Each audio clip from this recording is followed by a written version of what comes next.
Welcome to this webinar. Today we're going to look at the new Roam interface. I'll give you a preview of that and answer any questions that you have about it or any suggestions you may have. My name's Ian Holmes and I'm assisted with Tom Armitage. He's going to answer any questions, so please keep him busy. After this webinar we will send you a recording of it. We are recording it and we'll stick it on YouTube, so anything you missed, don't worry, you'll see it all on there. We'll send you a transcript of all the questions and answers, and there will be a feedback form as well.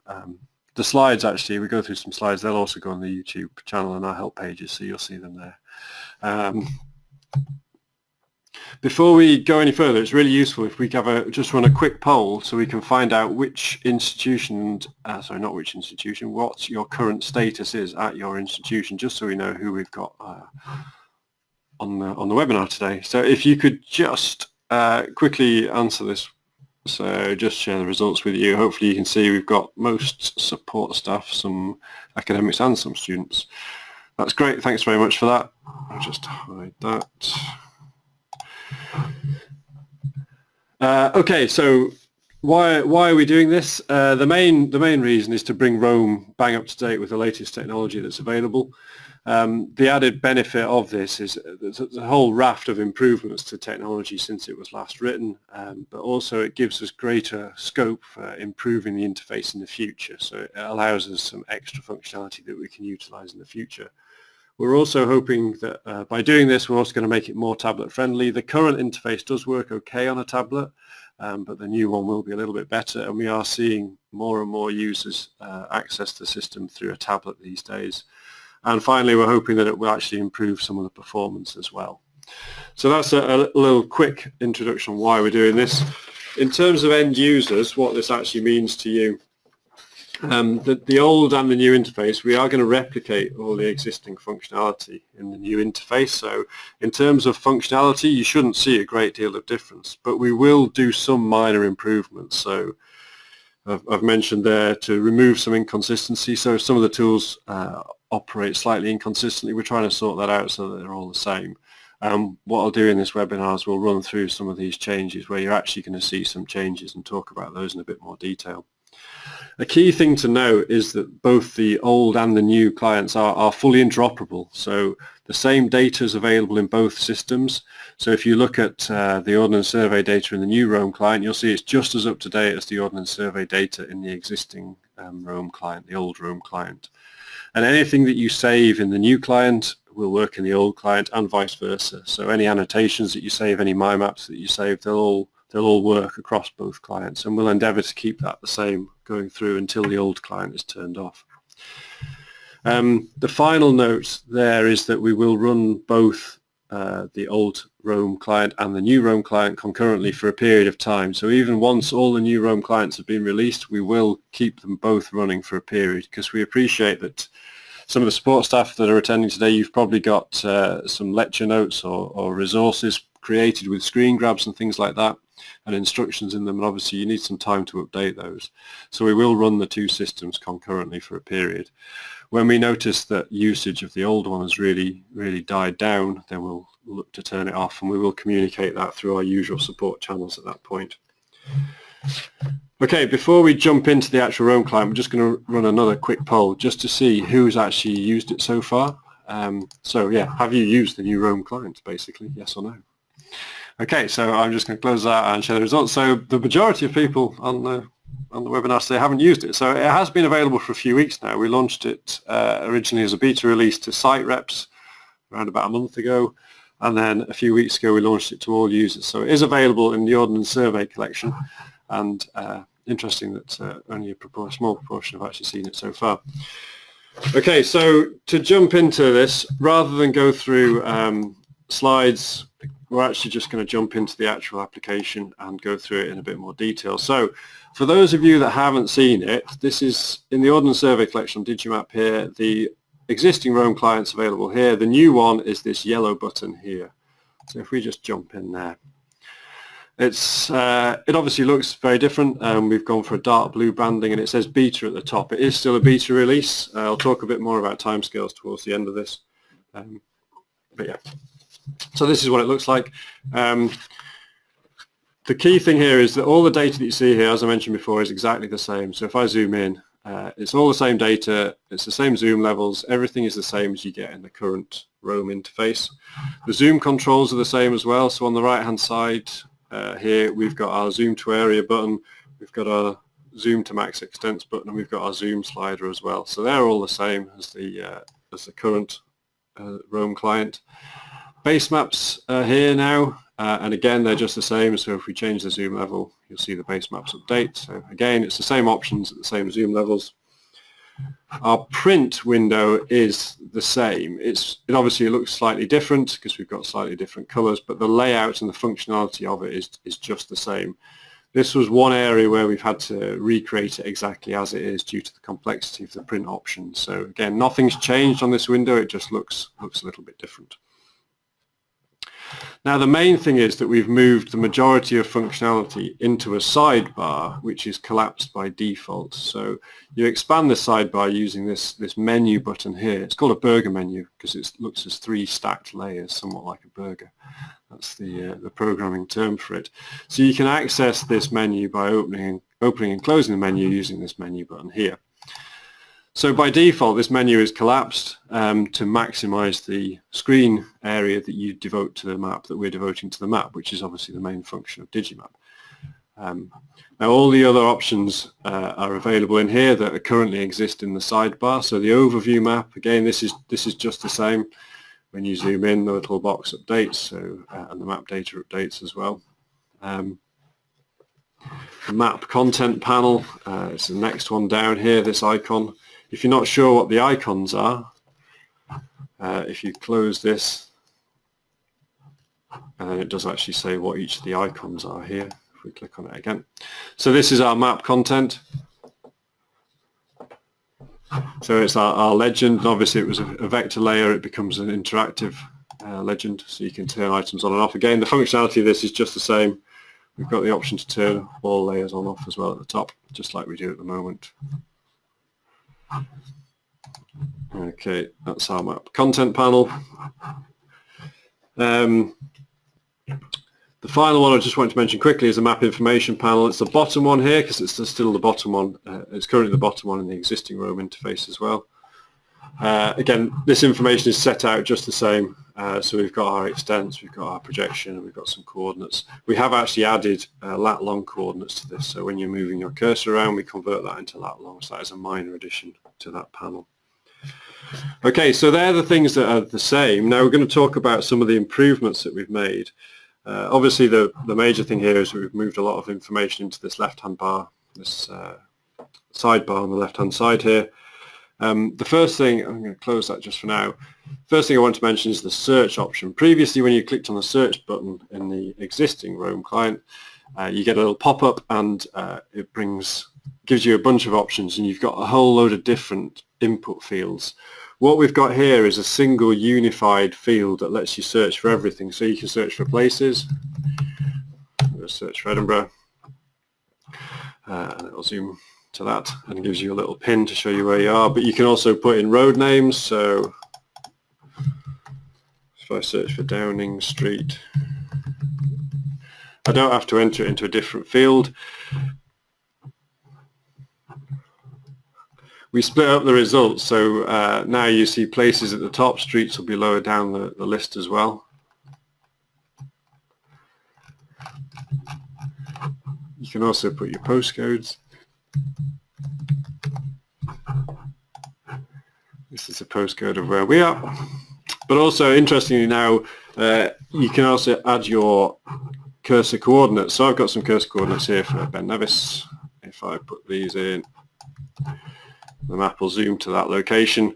To do that in the existing Roam client, let's change it to the raster. To do that in the existing Roam client, if I jump to the old one, when you went to the search button to do coordinates, you actually had to split out the easting and the northing into 2 separate fields and tick this radio button. So we've made it a whole lot easier for searching by coordinates and also grid references as well. You can have spaces between these values, it'll still work just as well. Yeah, and you can enter them all in the same field. To show you the Ordnance Survey reference as well, this is one for Big Ben. And again, it just jumps straight to it. Zoom in a little bit to make it a bit clearer. So there we go.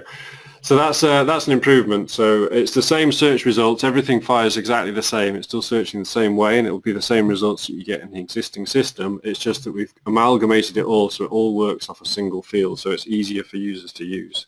It's what people are more common with these days as well.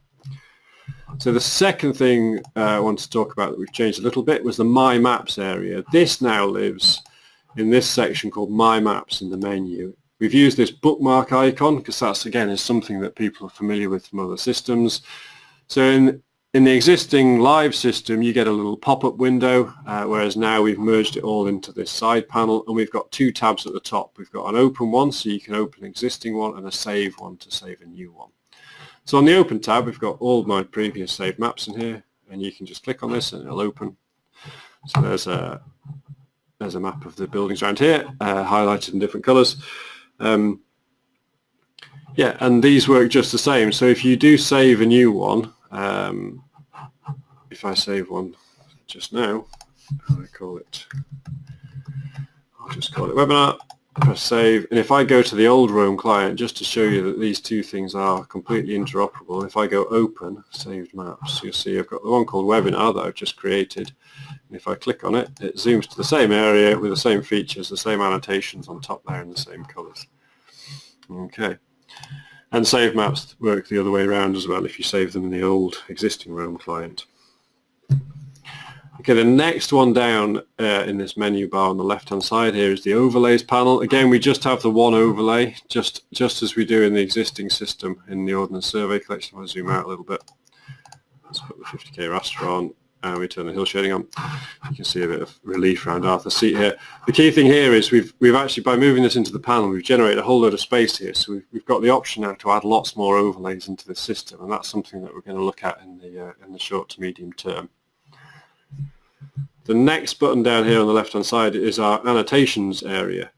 Now we've merged all the annotations information into a single panel, and again we've used tabs at the top. So previously, if you were importing and exporting annotations, they lived in different parts of the menu system, and also if you're creating new ones. So what we've done is we've grouped them all together into an annotations panel on the left-hand side, and just used these tabs across the top here. So you've got the import, export, and create. All the functionality is just the same. We still support the same formats when you're importing and exporting. And when you're creating, we've got all the same tools. We've done some minor work to rationalize some of these tools. So all these modify tools now work the same way. You'll see they're all grayed out at the moment. In order to enable these, you need to first select a feature. If I just zoom in a little bit. So if I choose a feature, so now it's gone yellow, you'll see my modify tools are now active, and I can use these. If I unselect the features, you'll see they grey out.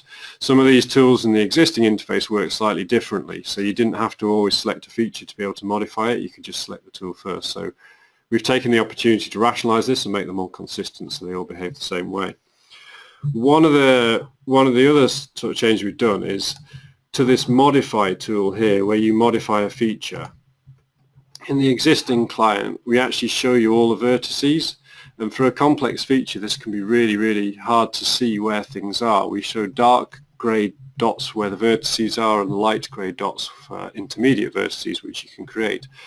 But in the new function, if you can see there we've got a tooltip. If you can click and drag an existing vertex to move it.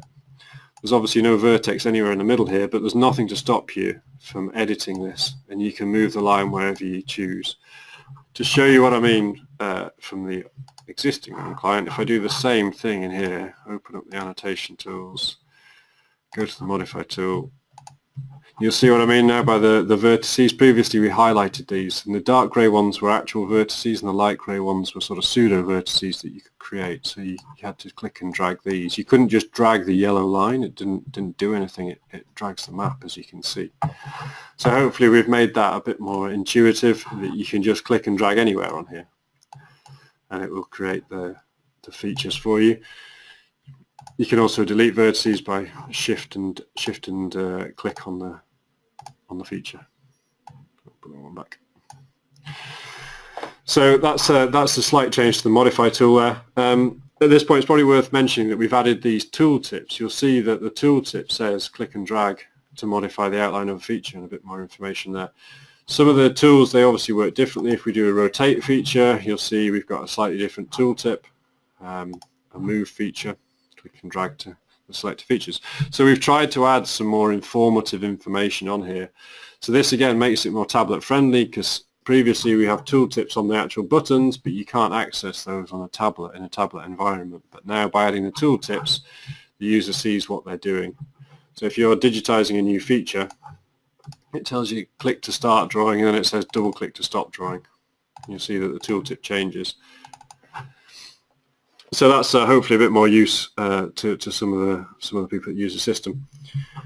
Now, so that's the annotation tools. Yeah, like I say, they're all exactly the same tools. They all work in the same way, unless we've sort of made them a bit more consistent in terms of those modify tools.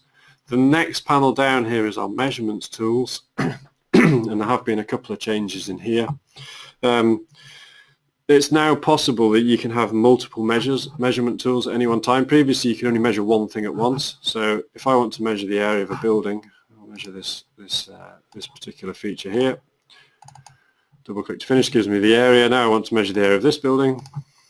You can actually have multiple measurement features at any one time. You can also have some lines as well. So if you want to measure this road center line around here, and double click to finish it. So you can build up an area where if you want to compare the areas of two buildings or the lengths of two particular segments or routes that you were planning, you can do that any one time now.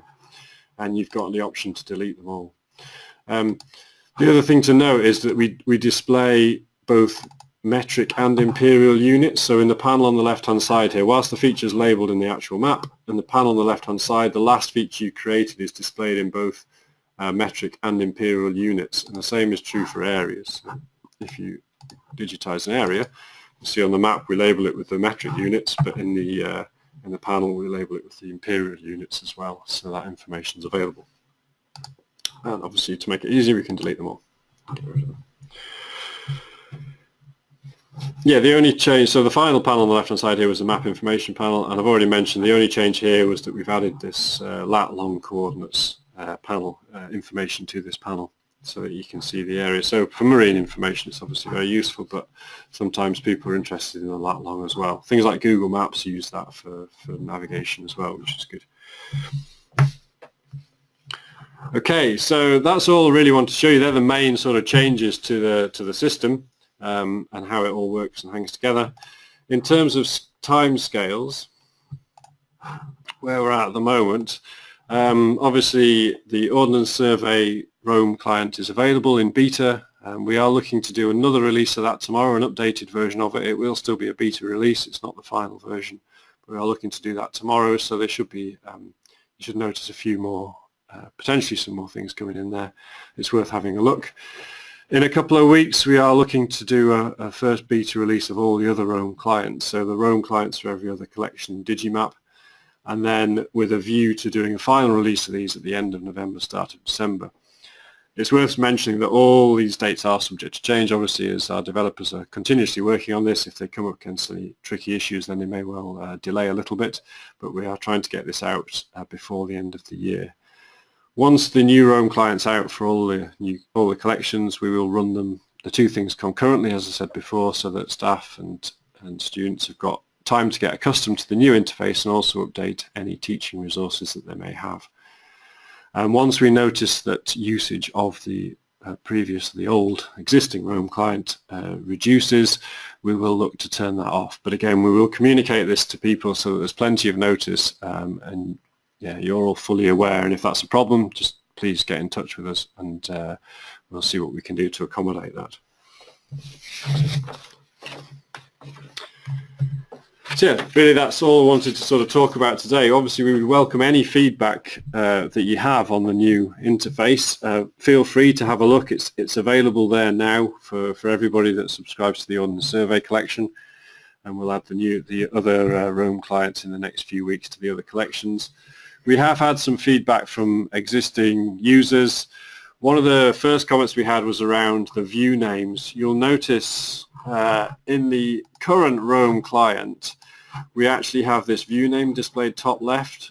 In the new Roam client, we didn't include that, but we had some feedback from a user to an institution to say that they're actually very useful in terms of making sure that everybody's looking at the same zoom level. So we are looking to add that back in. It'll probably go bottom left down here next to the scale marker. So that's one thing that we are looking at very soon. The other comment we had was around the timescales for removing the old clients due to the need to update some teaching resources. So again, like I say, we will run these two things concurrently, and we will monitor usage of the old Roam client, and we won't turn it off until we're aware that people have stopped using it and the majority of people have migrated to the new one. But like I say, if you have any questions about that nearer the time, when we notify you that we're going to turn it off, please get in touch. And we'll see what we can do. After this webinar, there will be a quick survey will pop up, and be very grateful if you take a few minutes to complete this. There are a couple of specific questions that relate to the new Roam client regarding, do you like the new look and feel? Do you have any comments around that? Is it easy to find the functions that you need? Hopefully by putting them all in the sidebar on the left-hand side, it's made it a bit more consistent and easier to use. And really, if there's anything you don't like, please do let us know. This is still a work in progress, and there is time to change things. So please do let us know. You can feedback in the actual survey that will pop up after the webinar. But at any point, if you have any other questions later on, please let us know. You can get us via the usual support channels, via email, phone, or the online chat. And we will keep people updated through our Twitter feeds and our Facebook page as well, and our blog as things develop. Really, that's all I wanted to go through today. If anybody has any questions, please ask now. We'll stick around for a few minutes and see what we can answer. But yeah, otherwise, thank you very much for attending, and I hope that was useful. And yeah, we'll stick around for a few minutes to answer any questions. Thank you.